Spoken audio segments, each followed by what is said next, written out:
Welcome to Compass and Clock. I'm your host, Mary Copeland. This infotainment podcast explores how to live your best life now and well into retirement. We'll discuss topics in financial planning, housing, and insurance. We'll talk wellness, relationships, and leisure activities. A full active life requires planning for your goals and preparing for the unexpected. I'll introduce you to a variety of guests, from knowledgeable experts to folks sharing stories of their life experiences and so much more, because life is big. All is intended to help guide you in planning for what you need now and at any age. Like and subscribe so you don't miss a thing. Today, my guest is Carrie Chavez. Carrie graduated with her degree in recreation therapy from Western Washington University and has worked with seniors for 13 years. She loves working in this industry because she gets to meet so many interesting people and learn about their amazing stories. Today, Carrie and I are going to talk about memory loss, memory care, memory communities, and so much more. Welcome to the show, Carrie. Thanks, Mary. It's nice to be here. Oh, I'm glad you're here because you're definitely an expert in this field. You work at Bainbridge Senior Living, and you folks do a wonderful job taking care of your residents with memory loss or without memory loss. So I'm going to jump right into the first question and ask, what is memory loss? Give us a definition for that, please. Well, to simply put it, it's the inability to remember information. And there can be many causes for that.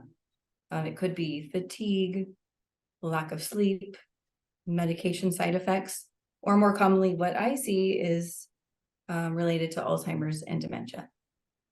Okay. And why is it important to, well, actually, let me ask this question first. What's the difference between dementia, Alzheimer's, and other types of memory loss? Because you were saying sometimes it could be caused by medication or etc. So maybe we should break it down a little. Yeah, so that's a great question. So dementia is really a general term used for the decline in the mental ability, and it's severe enough to interfere with someone's daily life. And Alzheimer's is a specific disease, and Alzheimer's is the most common cause of dementia. I think it's something like 60 to 80% of dementia is related to Alzheimer's. Okay. And then there's Lewy bodies and Parkinson's a little bit. Yeah, there's a they right. all into this. Okay. So why is it important that we talk about memory loss? I think it's important that we talk about memory loss because it's becoming so common. There was a report put out by the Alzheimer's Association. I think it's something like 10% of adults over the age of 65 have Alzheimer's. And it's estimated that that's just going to keep increasing. I think it's by like 2028. They think it'll be increased by 14% more across the United States. And that's just the US. That disease is not just confined to the United States boundaries. It is worldwide. Those are just statistics for the US. For the US, yeah, it's a pretty staggering number. And those stats that you just gave us are statistics for Alzheimer's. And that's just one type of dementia. It happens to be one that seems more, I don't want to use the word popular because it's definitely not popular, but it's more widespread and more common that you hear people have Alzheimer's versus other types of dementia. But still, that's just one type of dementia. So the numbers are even bigger when you break it down for memory loss. So how does somebody recognize or diagnose if they or a loved one has dementia? Yeah, the diagnosis can be challenging. Not to my knowledge, I don't believe there's one set test that can diagnose something. And this is going to be something that's diagnosed by your doctor. And they're probably going to do a variety of tests. they're going to do cognitive testing, and maybe they're going to ask questions about your thinking skills, orientation, reasoning and judgment, different things like that. They're probably also going to do a neurological evaluation with an MRI or a CT scan. And they'll probably do some lab tests and, talk to you about what symptoms you're having and use all of that information in your health history to come up with a diagnosis. And then things to look for, most commonly, you're going to notice your family's probably going to notice that you're really having trouble remembering things. And it could be like, I forgot where I placed my keys. That's very minor. To you're driving and you forget where you're going. Something like that. And you're probably going to have difficulty maybe finding the right words to use. Become easily confused. Trouble problem solving. And you might even lose, what we call your filter in your personality. There could be a shift in your personality as well. And the confusion will just continue to get worse. And to the point where, you might not even recognize loved ones, family members' faces anymore. And that's heartbreaking for those living with dementia and caretaking as well.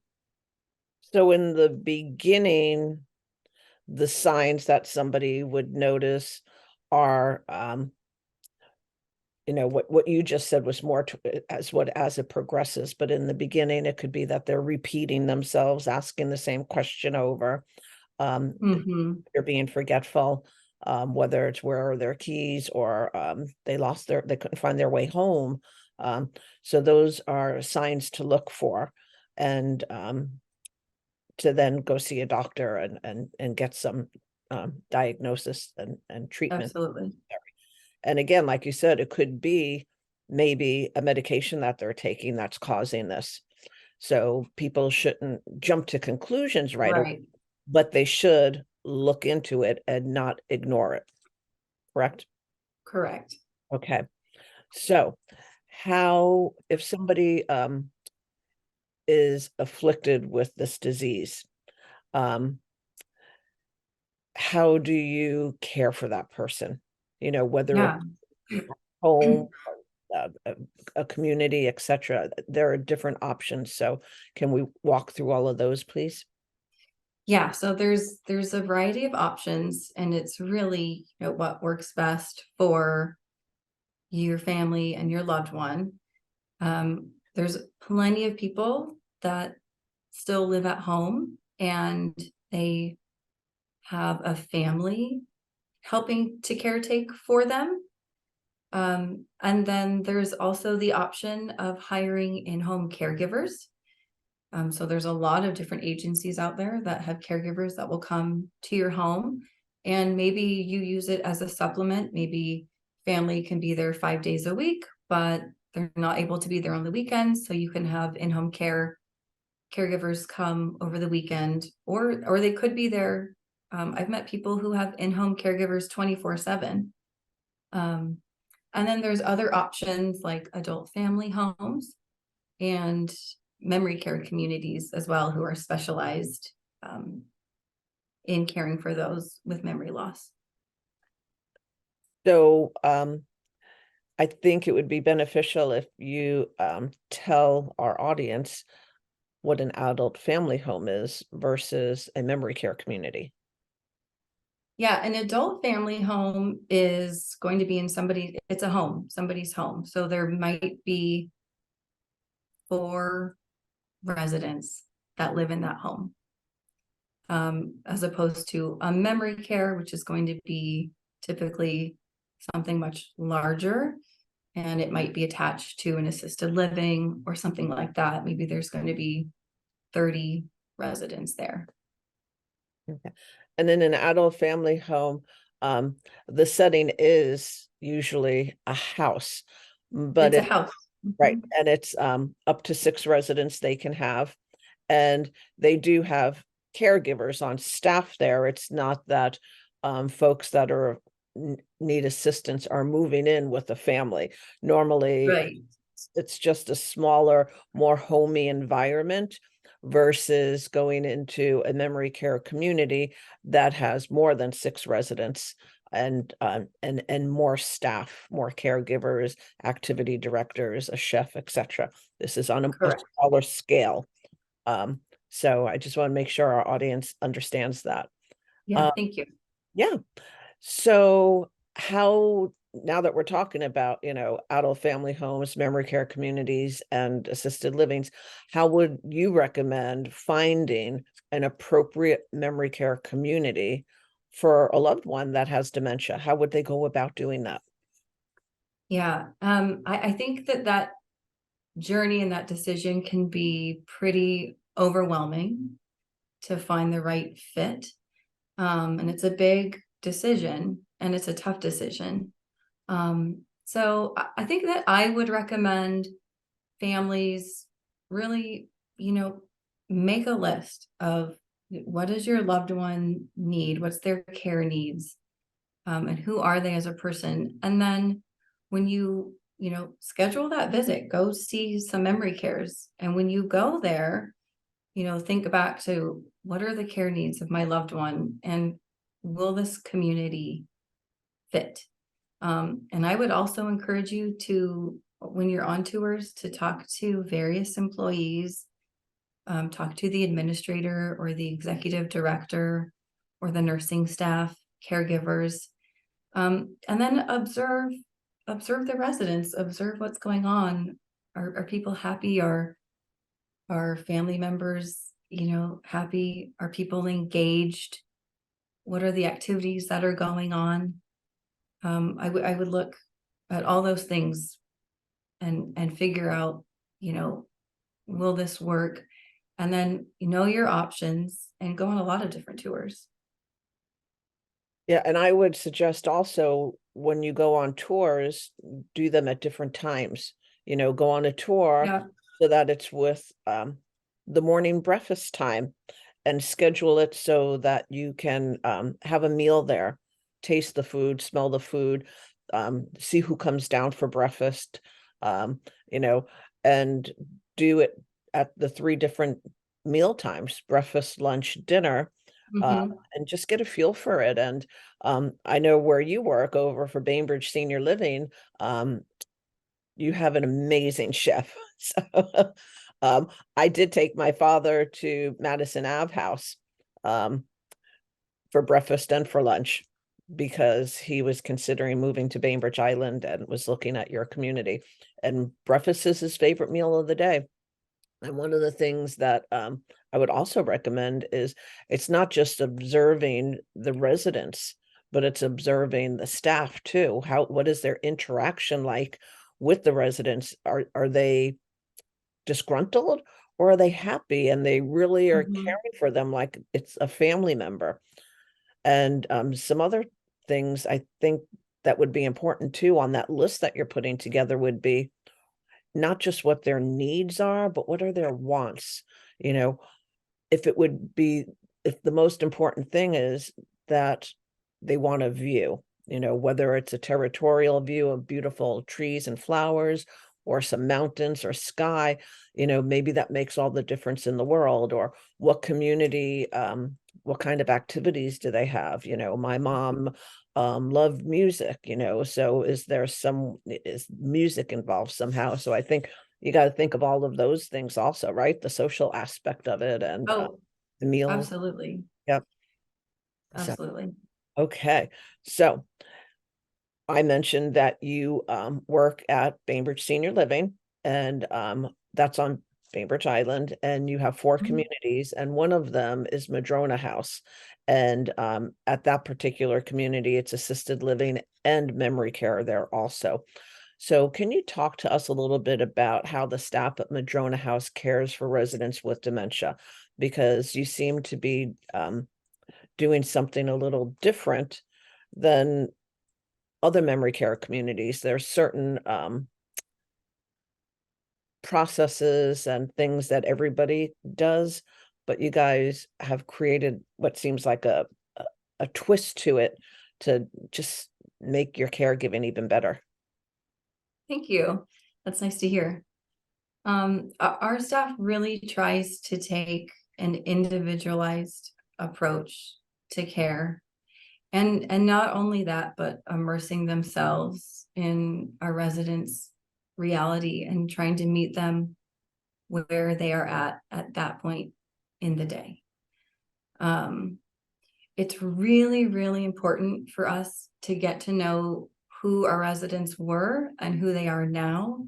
And a part of that process is before somebody moves in, we have this really extensive biography that we ask families to fill out. Mhm. And then our staff looks at it and reads it. And that gives us an instant connection to the person moving in. And it gives us something to talk about, just to try and ease.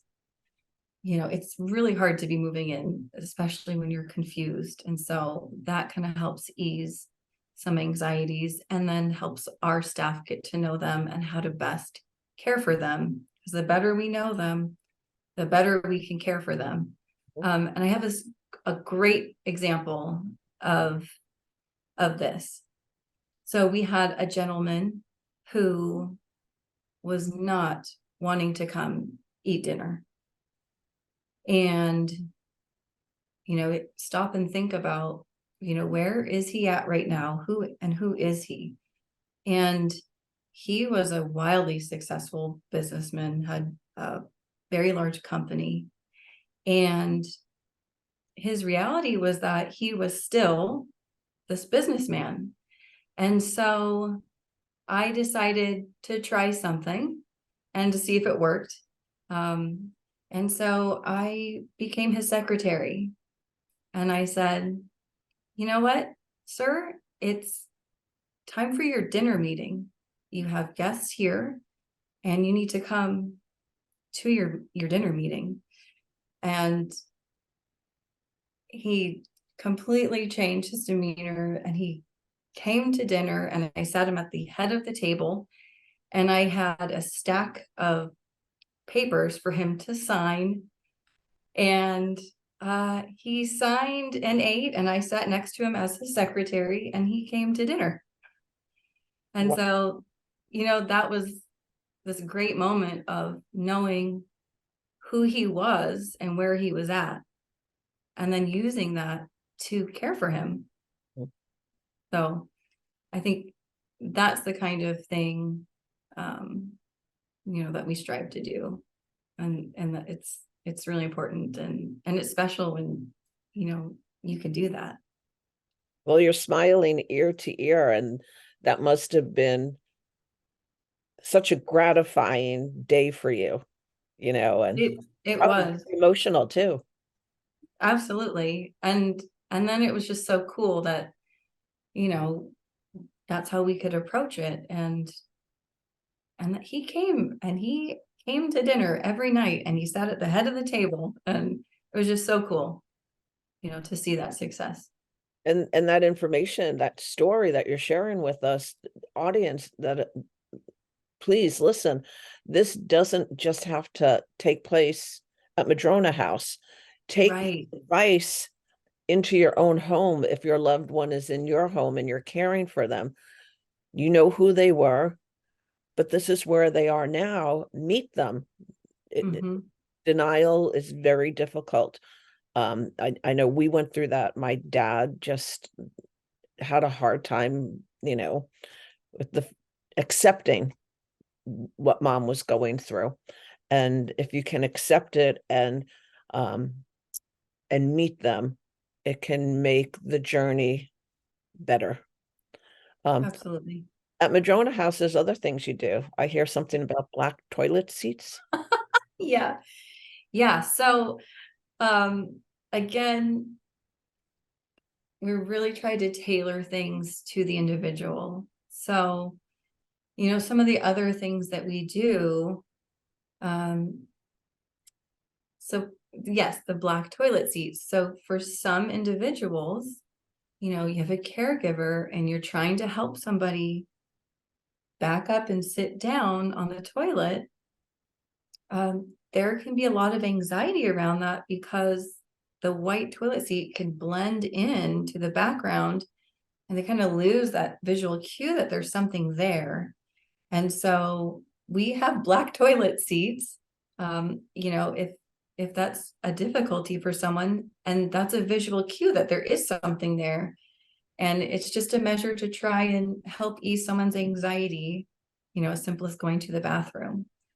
And the same goes for food and meals. I can't tell you how many times I've seen people, come up to the dinner table and there's just so much food in front of them that it's overwhelming. And, they might not quite remember what to use the fork for, and they're pulling apart the sandwich and they don't end up eating.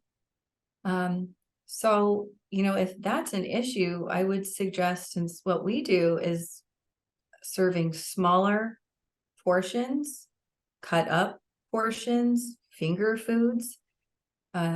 If if that works for somebody, and that oftentimes works really, really well for people with dementia. And we had a gal who she just couldn't sit down to eat. She's just on the go. So we just started having cut up pieces of food, and a caregiver walks down the hall with her, up and down the hall, and she can grab food off the plate and we can hold it for her and she can eat and walk. So it's things like that. You just got to be really creative and figure out what works for the individual, because everyone's different.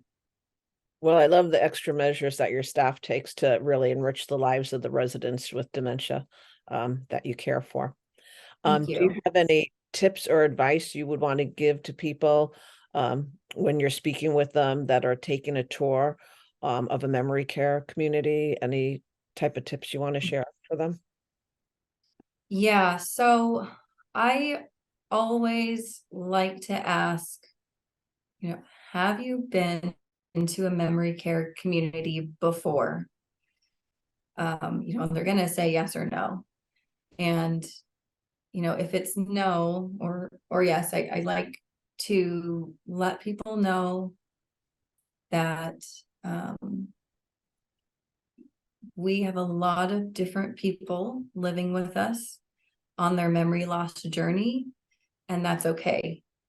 And that we meet them where they are at. Because it can be shocking to walk into a memory care neighborhood if you have never been in one. And I just want to reassure people that, again, we have people in many stages of their journey, from the early stages to the very, very end.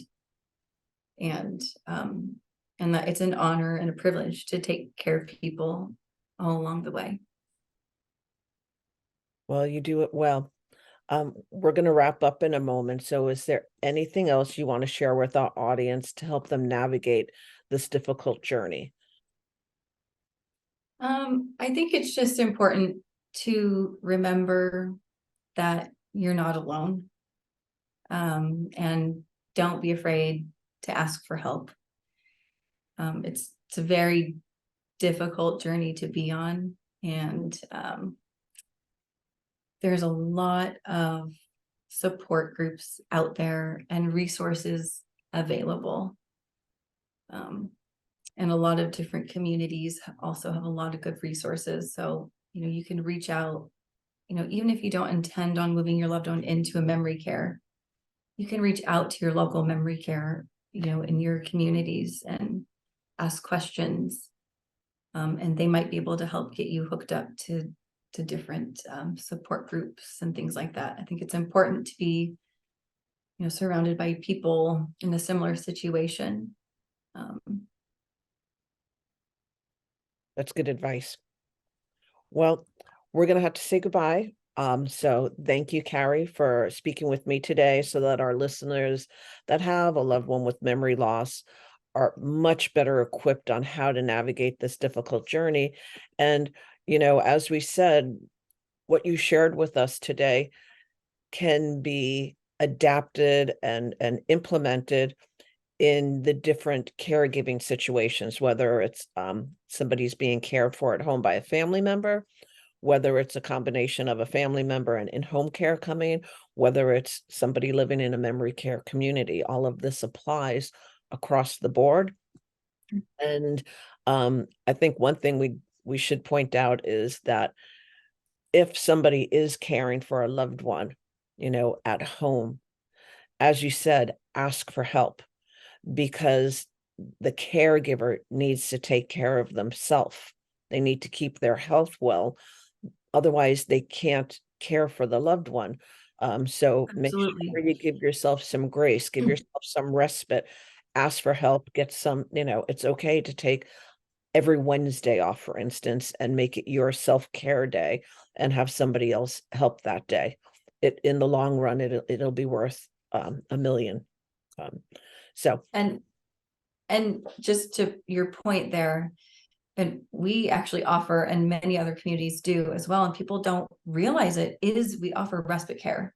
We have furnished apartments, and your loved one can come in on a temporary basis, and then you can get the reprieve that you need, and then they can go back home when you're, recharged. So that's a really nice service that a lot of people don't know about, that's out there. So make sure you ask those questions when you're going on a tour. Until next week, see you next week. Thank you, audience. Thank you, Carrie, and have a great day. Thank you.